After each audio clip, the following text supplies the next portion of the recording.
মাননীয় মুখ্যমন্ত্রী পৌঁছবার আগেই মেসিকে বেরিয়ে যেত দেখতে যাচ্ছে। মেসি আসছে কত শখ করে খেলা, তো মূল কথা ছিল না মেসিকে দেখতে যাচ্ছে। মেসি আসছে, লজ্জাজনক পরিস্থিতি কলকাতার উপর হলো। কেন মেসি যখন মাঠে ঘুরছেন, এত মানুষ তারা কত শখ করে খেলা, তো মূল কথা ছিল না মেসিকে দেখতে যাচ্ছে। মেসি আসছেন, স্বপ্নের নায়ক, মেসিকে দেখতে যাচ্ছেন।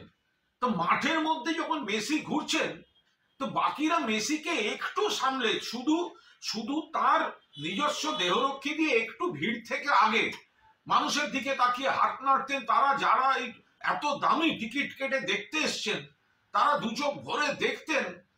তো সেটা করা গেল না। এত কিসের হ্যাংলামি? কয়েকজনের যে আধিক্যতা দেখছি, এটা কিসের? এটা মেসি দেখা না নিজেকে জাহির করা? এটা কি হ্যাংলামি হলো? ফলে দূরে যারা বসলেন, যারা গ্যালারিতে টাকা দিয়ে গেছেন, ওই ভিড়ের মধ্যে দেখতে পাচ্ছেন না। কোনো পরিকল্পনার মা বাবা নেই। এই আয়োজক এটা হচ্ছে নাকি? শুধু টাকা, শুধু ব্যবসা। আর যে ক্রীড়া প্রেমীরা এখানে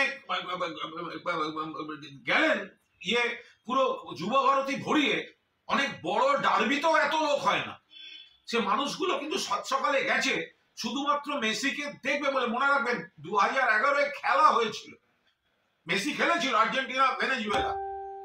আমি আর আমার এক সহকর্মী তখন চ্যানেলের প্রসেনজিতে বসে খেলা দেখছিলাম অ্যাস্ট্রোটার্ফের উপর। আমাদের 12 ফুটের মধ্যে মেসি দাঁড়িয়ে কর্নার নিলেন। গোটা যুব ভারতের একটা সিস্টেমে চলেছিল।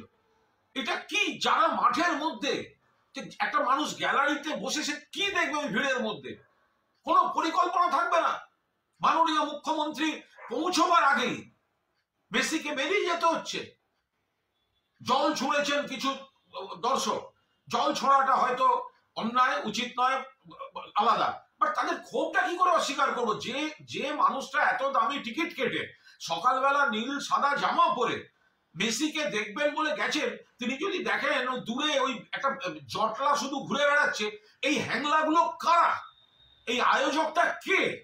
এরা শুধু ওই টাকা তুলে দামি করে নিজেদের টাকাটাকে সুরক্ষিত রেখে অন্য জায়গা থেকে স্টাফদের এনে ঘুরিয়ে দেয়া, ইয়ার্কি মারার জায়গা পায়নি। এদের বিরুদ্ধে ব্যবস্থা নেওয়া উচিত। আমি এই ক্রীড়া প্রেমী যারা সকালে যুব ভারতীতে মেসিকে দেখতে গিয়ে বঞ্চিত হয়েছেন, তাদের আবেগ এবং ক্ষোভকে পূর্ণ সমর্থন করছি।